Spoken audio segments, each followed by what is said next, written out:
इसलिए मैंने कहा, कबीर साहब शिव जी से प्रश्न करते हैं कि शिव काशी कैसी भाई तुम्हारी, अजहू हो शिव लेहो बेचारी, जोवा चंदन अगर पान घर घर सुमृत हो तो पुराण। यहाँ तो देखते हैं सब कुछ लेकर के आपकी बड़ी पूजा होती है, बड़ा नाम गाम आपका चलता है, बड़ी आपकी पूजा होती है, आपका पुराण का पाठ किया जाता है।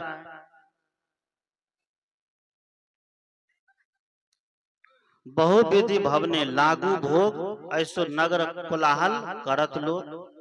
इतना ही नहीं, सब घर में आपका भोग लगाया जाता है, 56 प्रकार के व्यंजन बना करके आपको भोग चढ़ाया जाता है, लेकिन फिर भी आप अपने भक्तों को सही ज्ञान नहीं देते, शुद्ध ज्ञान नहीं देते हैं, जिस ज्ञान से उसका कल्याण होगा, उसका उद्धार होगा। केवल महिमा बढ़ाई जा रही है, महिमा बढ़ती जा रही है कि यहाँ पर मर जाएगा तो उसका क्या हो जाएगा, उद्धार हो जाएगा। और यही महिमा को देखकर कबीर साहब काशी में ही रहते थे, बनारस में ही रहते थे। यही महिमा को देख करके कि जो काशी में मरता है तो कहाँ जाता है, स्वर्ग जाता है, मगर में मरता है तो गधा हो जाता है। ऐसी मान्यता वहां पर पंडित ब्राह्मण एकदम छींच रखे थे कि काशी में जो व्यक्ति मरेगा, पापी से पापी भी मरेगा, व्यभिचारी से व्यभिचारी भी मरेगा, गिरा से गिरा हुआ मरेगा, जीवन भर पाप पर पाप किया है, लेकिन मरेगा तो कहाँ जाएगा, स्वर्ग जाएगा। काशी की ऐसी महिमा बढ़ाई गई थी। कबीर साहब वहीं पर रह करके सारे कुकर्म को देखते थे, ये सब कितने कुकर्म करता है, और तब पर भी धर्म की आड़ ले करके सोचता है कि हम कहाँ चले जाएं, स्वर्ग चले जाएं।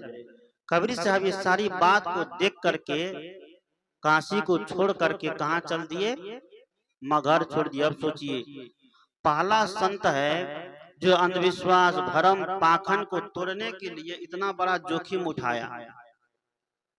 120 वर्ष की अवस्था में कहाँ जा रहे हैं, मगहर जा रहे हैं। सोचिए उस समय 120 वर्ष की अवस्था कैसी होगी, लटल बुड़ल, झूलते झूलते उस अवस्था में गए कबीर साहब, हम लोगों को जगाने के लिए, हम लोगों को चेताने के लिए, ताकि हमारे पंथ के लोगों को कोई शोषण नहीं करे। लेकिन आज हम लोग खुद अपना शोषण करवा रहे हैं, न करवा रहे हैं, नहीं करवाते हैं। हम आज खुद अपना शोषण करवाते हैं, गले में माला भी है, कबीर साहब का मंत्र भी जाप करते हैं, लेकिन तब पर भी इधर उधर डुबकी घुड़कनियां मारने से क्या बचते हैं, नहीं बचते। तब पर भी गंगा में डुबकी मारते हैं, कहते हैं गंगा में डुबकी मारने से क्या हो जाएगा, सारा पाप खत्म हो जाएगा। अब सोचिए, जिस गंगा में डुबकी मारने से पाप खत्म हो जाता, तो गंगा का बेटा कौन था,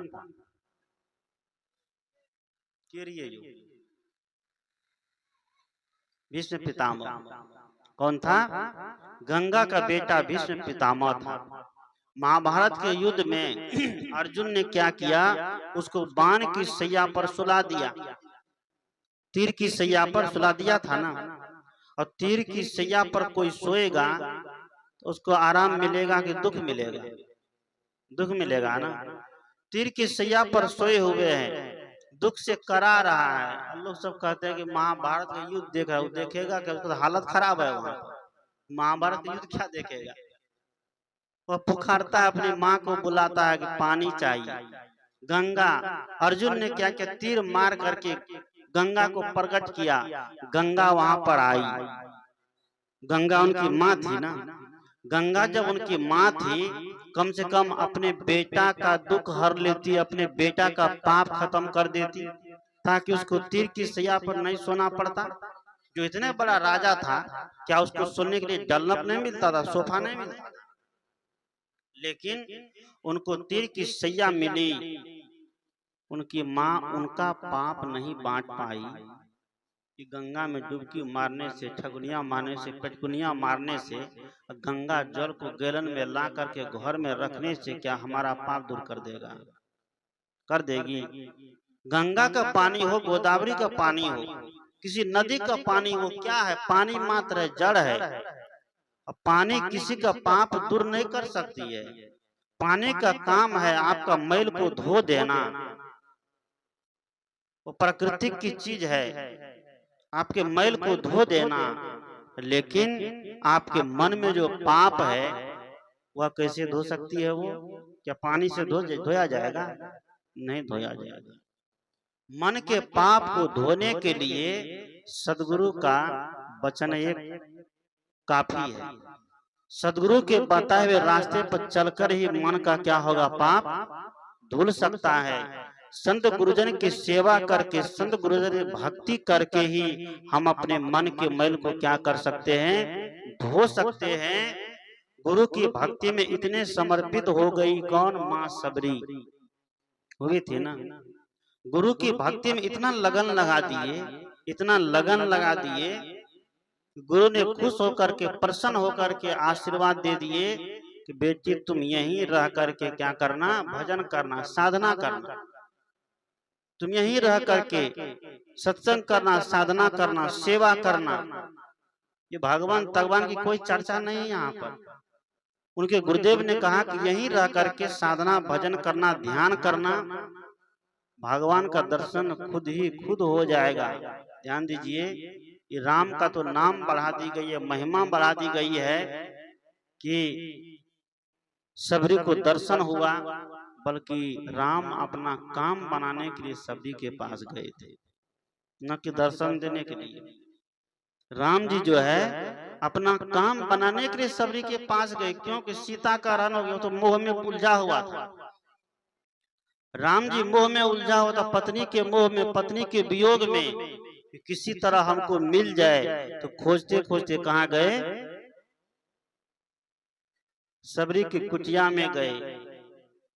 और साधना परायण माता सबरी, उसी ने उसको पता बताया। जिस राम को अपनी पत्नी के बारे में पता नहीं, वो क्या दूसरे को क्या दर्शन दे, उसका उद्धार कर सकता है जी।